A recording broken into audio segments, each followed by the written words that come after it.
नमस्कार विद्यार्थी मित्रांनो तुम्हा सर्वांचं स्पेक्ट्रम अकॅडमीच्या या युट्यूब चॅनलमध्ये सहर्ष आणि स्वागत आहे. मित्रांनो, तुम्हालाही माहिती असेल की 22,000ची एक सगळ्यात मोठी भरती ही आरआरबी ग्रुप डी रिलेटेड निघालेली आहे. परंतु अनेक मुलांची कमेंट्स येतात, अनेक मुलांचा हाच प्रश्न आहे की सर यांचा नेमका सिलेबस काय आहे, नेमकी आम्हाला कोणकोणती बुक्स वाचायची आहे, तर त्याच्या सिलेबस संबंधी एखादा छोटासा व्हिडिओ जो आहे तो असायलाच पाहिजे. त्याच्यामुळे मित्रांनो, आजच्या व्हिडिओमध्ये आपण आरआरबी ग्रुप डी भरती याच्यामध्ये तुम्हाला कशाचा अभ्यास करायचा आहे, नेमका त्याच्यामध्ये सिलेबस काय, प्रत्येक गोष्टींवर किती किती मार्क दिलेले आहे आणि त्याच्या रिलेटेड किती मार्कांचा पेपर असतो याच्या संबंधी संपूर्ण माहिती जी आहे ती आजच्या व्हिडिओच्या माध्यमातून तुम्हाला कळून येईल. आणि सोबतच तुम्हाला कळेल मित्रांनो की पेपर झाल्यानंतर आमची नेमकी प्रोसिजर काय असणार आहे. म्हणजे आम्हाला फिजिकल टेस्ट आहे का, फिजिकल टेस्ट आहे तर त्या फिजिकल टेस्ट मध्ये काय राहणार आहे याच्याबद्दल संपूर्ण माहिती आजच्या व्हिडिओच्या माध्यमातून तुम्हाला कळून जाईल. आता लक्षात असू द्या मित्रांनो, एक छोटीशी गोष्ट आहे की सिलेबसचं नेमकं स्ट्रक्चर कसं असणार आहे, ज्याच्यामध्ये तुम्हाला जो रायटिंग पेपर आहे ना त्याच्यामध्ये 4 महत्वाचे सेक्शन देण्यात आलेले आहे. काय करण्यात आलेले आहे, 4 महत्वाचे सेक्शन देण्यात आलेले आहे, ज्याच्यामध्ये जनरल इंटेलिजन्स अँड रिझनिंग ज्याला म्हटलं जातं तो 30 प्रश्नांसाठी असेल, जनरल सायन्स जे क्वेश्चन आहे ते 25 प्रश्नांसाठी, मॅथमॅटिक्स जे आहे म्हणजे गणित हा जो विषय हा 25 मार्कांसाठी, आणि जनरल अवेअरनेस आणि करंट अफेअर्सचा जो प्रश्न आहे त्याच्यावर 20 प्रश्न जे आहे ते असणार आहे. अशा प्रकारे 30, 25, 25 आणि 20 अशा प्रकारे याचं स्ट्रक्चर जे आहे ते असणार आहे. एवढं लक्षात असू द्या. आता याच्यामध्ये जो गणित हा विषय मित्रांनो 25 मार्कांसाठी, याच्यामध्ये नेमकं काय काय विचारलं जातं रे, तर नंबर सिस्टीम असेल, अर्थमॅटिक असेल, बोर्ड मॅथ्स, फ्रॅक्शन, ठीक आहे, त्याच्यानंतर average, proportion, percentage, mensuration, time, work आणि टाकीचे जे उदाहरणं असतात ते संपूर्ण प्रश्न जे आहे याच्यामध्ये येणार आहे. सोबतच अल्जेब्रा आणि जॉमेट्री रिलेटेड सुद्धा प्रश्न जे आहे त्याच्यामध्ये विचारला जाणारे ट्रिग्नोमेट्री रिलेटेड प्रश्न असेल, स्टॅटिस्टिक असेल, याच्याबद्दल संपूर्ण अगदी बेसिक स्वरूपात प्रश्न असतात, पण संपूर्ण प्रश्न वर हे 25 प्रश्न जे आहे 25 मार्कांसाठी हे जे प्रश्न आहे ते तुम्हाला विचारला जाणार आहे. एवढं लक्षात असू द्या. आता गणित हा विषय झाल्यानंतर मित्रांनो येतो जनरल इंटेलिजन्स अँड रिझनिंग हा विषय. याच्यासाठी 30 मार्कचा जो विषय आहे तो असणार आहे. म्हणजे 30 मार्कांसाठी तुम्हाला इथे लढत जी आहे ती खेळावी लागणार आहे, ज्याच्यामध्ये तुम्हाला लक्षात ठेवायचं मित्रांनो verbal and non verbal reasoning जे असतं ते विचारल्या जाणार आहे, ज्याच्यामध्ये अल्फाबेटिकल, त्याच्यानंतर नंबर असेल, न्यूमेरिकल रिझनिंग असेल, डिकोडिंग अनकोडिंग असेल, मॅथमॅटिकल ऑपरेशन असेल, रिलेशनशिप असेल, सिलोलिझम असेल, हे संपूर्ण प्रश्न याच्यावर येणार आहे. सोबतच अॅनालिटिक्स वर सुद्धा प्रश्न जे आहे ते विचारला जाणार आहे, ज्याच्यामध्ये interpretation, data interpretation, sufficiency, conclusion, decision making, similarities and differences असेल, अॅनालिटिक रिझनिंग असेल, क्लासिफिकेशन असेल, याच्यावर संपूर्ण प्रश्न जे आहे ते येणार आहे. त्यामुळे तुमची लढत जी आहे इथे 30 मार्कांसाठी राहणार आहे. पहिले 25 मार्कांची लढत गणितासाठी आणि 30 मार्कांची लढत जी आहे ती रिझनिंग म्हणजेच बुद्धिमत्ते चाचणीसाठी तुमची असणार आहे. ही बुद्धिमत्ता चाचणी झाल्यानंतर जनरल अवेअरनेसचा जो विषय आहे आणि करंट अफेअर आहे याच्यावर मित्रांनो 20 मार्कांसाठी विचारला जाणार आहे. लक्षात असू द्या, जनरल अवेअरनेस आणि जो करंट अफेअरचा विषय आहे याच्यावर 20 मार्कांसाठी तुम्हाला काय केलं जाणार आहे, गोष्टी ज्या आहेत त्या विचारल्या जाणार आहे. आता याच्यामध्येही लक्षात असू द्या की science and technology, sport, culture, personalities, economics, polity, general awareness, national and international importance यावर प्रश्न येणार आहे. म्हणजे तुमचं करंट अफेअर जे येणार आहे त्याच्या रिलेटेड संपूर्ण गोष्टी कव्हर केल्या जाणार आहे. आता तुम्हालाही माहिती असेल की बाहेरच्या देशांमध्ये महायुद्ध चालू आहे, त्या युद्धांवरही तुम्हाला 101% प्रश्न जे आहे ते राहणारच आहे. त्याच्यामुळे आर्मी, मिलिटरी, एअरफोर्स याच्याबद्दल प्रश्नांचा चांगला सराव करून ठेवणे तुम्हाला गरजेचं आहेच. सोबतच सायन्स रिलेटेड जे प्रश्न असतात मित्रांनो यांच्यावर जास्त भर द्या, कारण की त्याच्या रिलेटेड एक स्पेशल मार्क असतात, म्हणून सायन्स रिलेटेड प्रश्नांवर सुद्धा तुम्हाला चांगलं काम जे आहे ते करायचंच आहे. आता लक्षात असू द्या मित्रांनो की एक्झाम पॅटर्न नेमका कसा असतो, तर याचा मोड जो तुम्हाला माहिती असेल सीपीटी म्हणजे कम्प्युटर बेस्ड ही पूर्णपणे टेस्ट असते. टोटल क्वेश्चन असतात मित्रांनो 100, ठीक आहे. परंतु वेळ जो आहे तो किती दिला जातो रे, त्याचा ड्युरेशन असतो मित्रांनो 90 मिनिटांचा, ठीक आहे. ड्युरेशन असतो 90 मिनिटांचा. पण जे पीडब्ल्यूडी कॅन्डिडेट असतात, ठीक आहे, त्यांच्यासाठी 120 मिनिटांचा कालावधी जो आहे तो दिला जातो. पहिले 90 मिनिटांचा, पण पीडब्ल्यूडी कॅन्डिडेटसाठी 120 मिनिटांचा कालावधी जो आहे तो दिला जातो.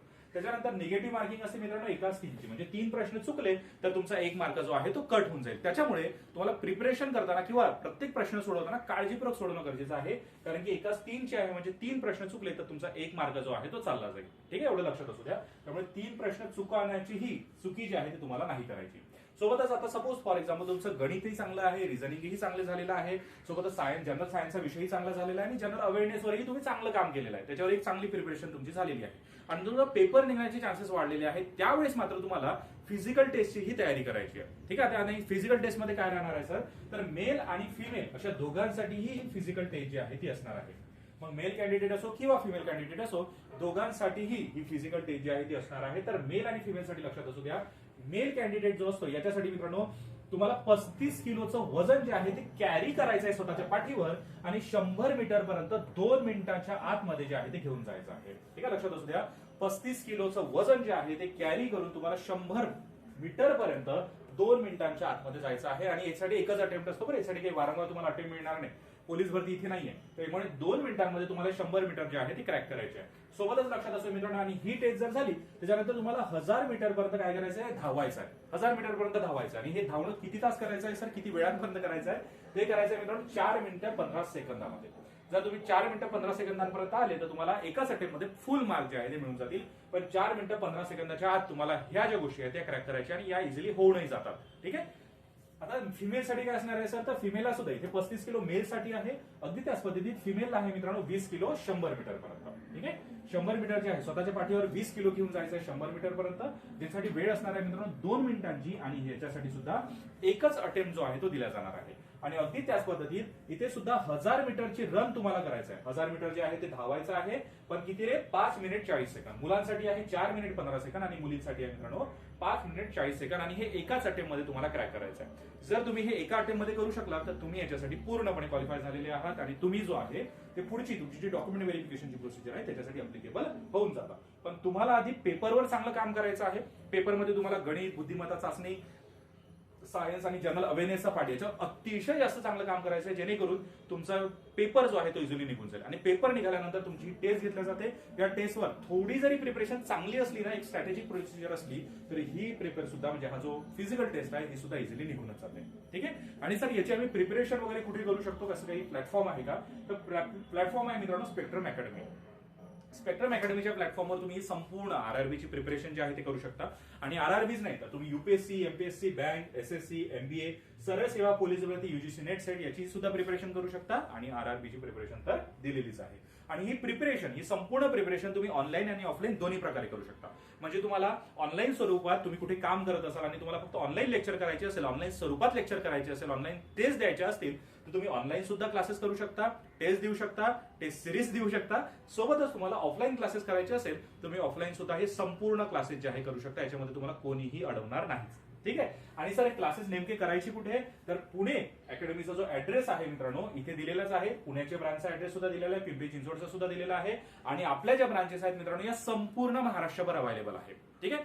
संपूर्ण महाराष्ट्रभर आपल्या ब्रांचेस अवेलेबल आहे. त्याच्यामुळे तुम्ही कुठेही जाऊ, कोल्हापूर, छत्रपती संभाजीनगर, सिंधुदुर्ग, पुणे, नाशिक, नागपूर का असे ना, तुम्ही कुठेही जाऊन संपूर्ण माहिती घेऊ शकता आणि बॅचेससाठी इनरोल होऊ शकता. कारण की सीट लिमिटेड आहे, त्याच्यामुळे लवकर जा आणि आरआरबी साठी स्वतःचं इनरोलमेंट जे आहे ते करून घ्या.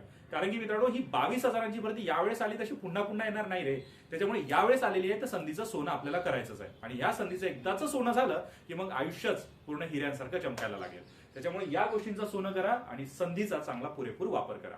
आणि या व्हिडिओ जर तुम्हाला थोडाफार जरी आवडला असेल तर लाईक शेअर नक्की करा, तुमच्या मित्रांना सुद्धा रेकमेंड करा, कधी काही स्टेटसही ठेवत चला आणि व्हिडिओला जास्तीत जास्त मित्रांपर्यंत शेअर करा ज्यांना याची खरी गरज असेल. ठीक आहे. आणि अजूनही कोणते अपडेट्स पाहिजे असतील, अजूनही कोणती माहिती पाहिजे असेल तर कमेंट बॉक्समध्ये सुद्धा नक्की सांगा. आणि सोबतच चॅनलला सुद्धा सबस्क्राईब नक्की करून ठेवा. आता भेटूया पुढच्या व्हिडिओमध्ये. तोपर्यंत धन्यवाद.